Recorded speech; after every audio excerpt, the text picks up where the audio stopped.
गीता जी से सुन रहे थे स्वधर्म और परधर्म क्या होता है। तो साधक जन्म और कर्म के अनुसार स्व को अर्थात अपने को जो मानता है, जन्म और कर्म के अनुसार जो अपने को स्व को मानता है वही उसका धर्म हो गया, कर्तव्य हो गया, उसके लिए स्वधर्म है। और जो उसके लिए निषिद्ध है वह परधर्म है। जैसे साधक अपने को किसी वर्ण और आश्रम का मानता है तो उस वर्ण और आश्रम का धर्म उसके लिए स्वधर्म है। वो अपने को विद्यार्थी या अध्यापक मानता है तो पढ़ना या पढ़ाना उसके लिए स्वधर्म है। वो अपने को सेवक, जिज्ञासु या भक्त मानता है तो सेवा, जिज्ञासा या भक्ति उसके लिए स्वधर्म है। जिसमें दूसरे के अहित का, अनिष्ट का भाव हो जाता है, वो चोरी, हिंसा आदि कर्म किसी के लिए भी स्वधर्म नहीं है, प्रत्युत कुधर्म अथवा अधर्म है।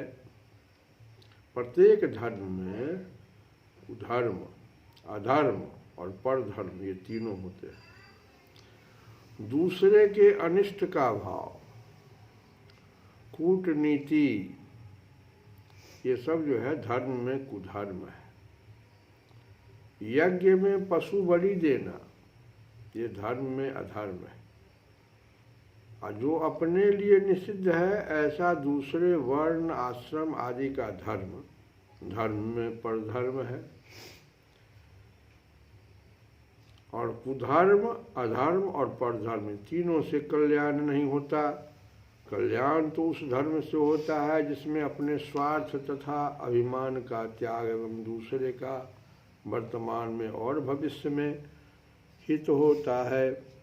तब इस प्रकार से भगवान बताए तो अर्जुन पूछ दिया कि स्वधर्म कल्याणकारक और परधर्म भयावह है, ऐसा जानते हुए भी मनुष्य स्वधर्म में प्रवृत्त क्यों नहीं होता। अर्जुन पूछा है कि अथ केन प्रयुक्तोऽयं पापं चरति पुरुषः अनिच्छन्नपि वार्ष्णेय बलादेव नियोजितः।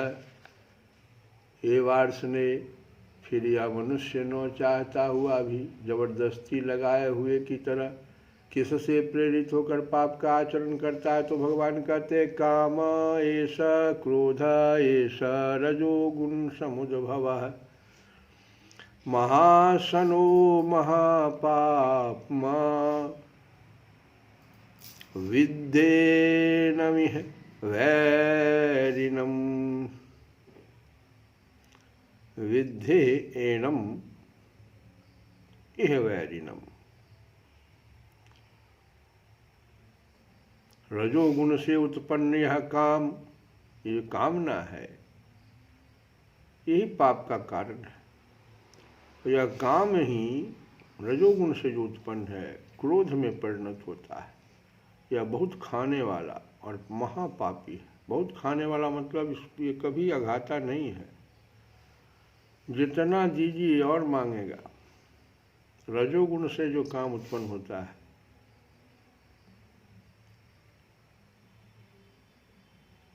तो महापापी है।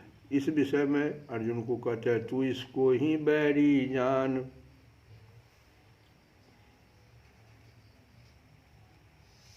मानस में भी आया कि जिमि प्रति लाभ है लोभ अधिकाई। तो ये कामना भी चार प्रकार के होते हैं।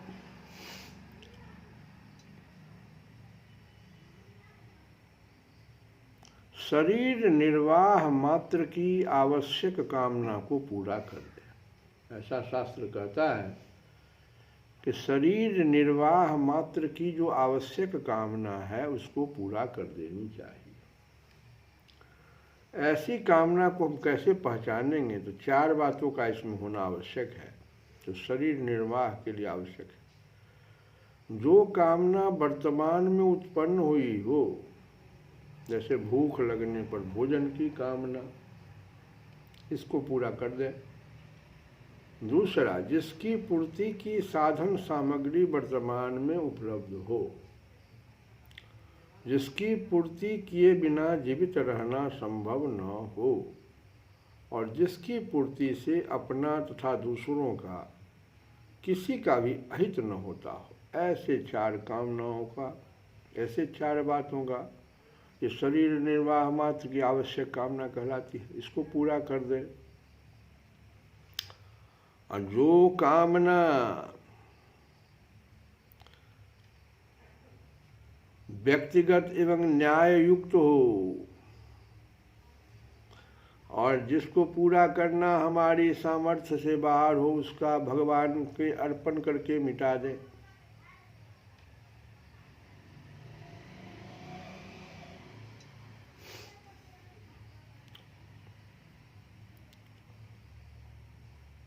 संसार में अन्याय अत्याचार न हो, ऐसी तीव्र व्यक्तिगत कामना न्याययुक्त हो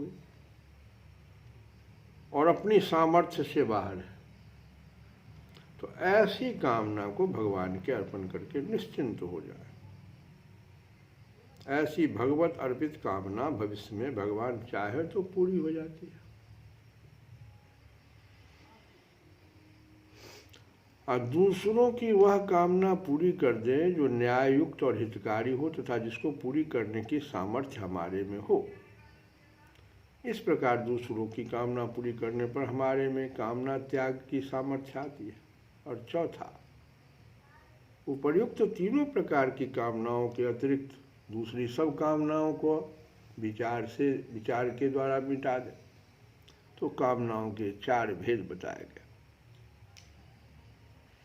गलती क्या होती है कि जो कार्य कर नहीं सकते उसके लिए उद्योग करते हैं और जो कार्य कर सकते उसे करते ही नहीं।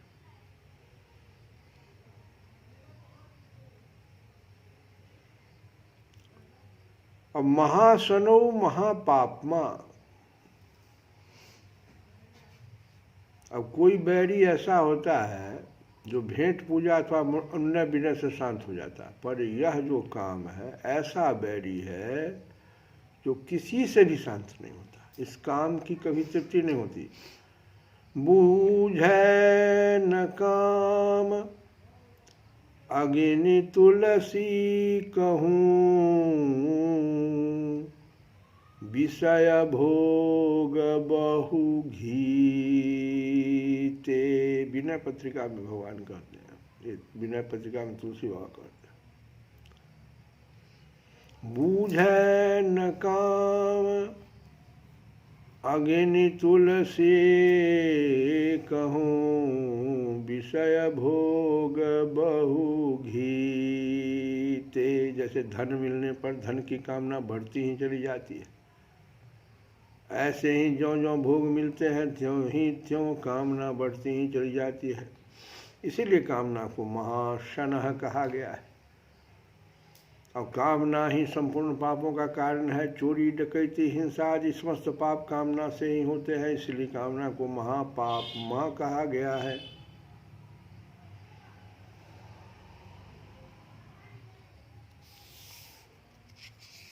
तो इन सब चीज़ों पर अगर हम ध्यान दें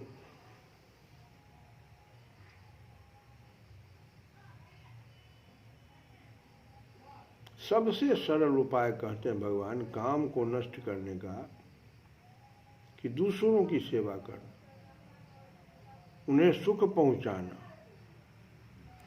अन्य शरीरधारी तो दूसरे हैं ही, अपने कहलाने वाले शरीर, इंद्रियां, मन, बुद्धि और प्राण भी दूसरे ही हैं। अतः इनका निर्वाह भी सेवा बुद्धि से करना है, भोग बुद्धि से नहीं। इनको सुख नहीं, इनसे सुख नहीं लेना है।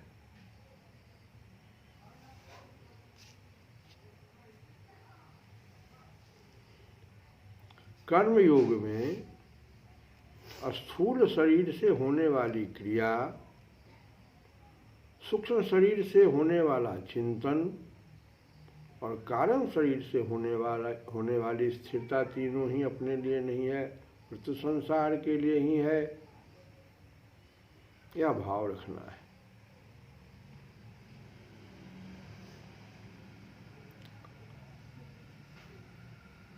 अब हम लोग कल सुनेंगे कि यह पाप है, ऐसी जानकारी होने पर भी मनुष्य पाप में प्रवृत्त हो जाता है। अतः इस जानकारी का प्रभाव आचरण में न आने का क्या कारण है? प्रश्न है अब कि यह पाप है, अभी बोले भगवान महाशनः महापापमा, यह पाप है।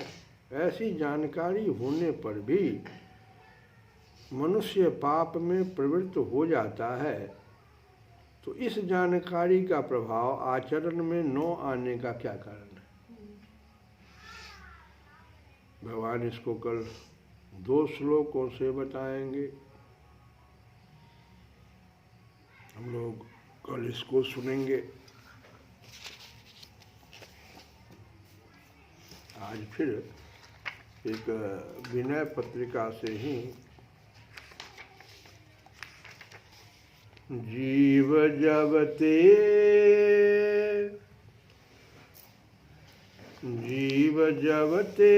हरिते बिलगान्यो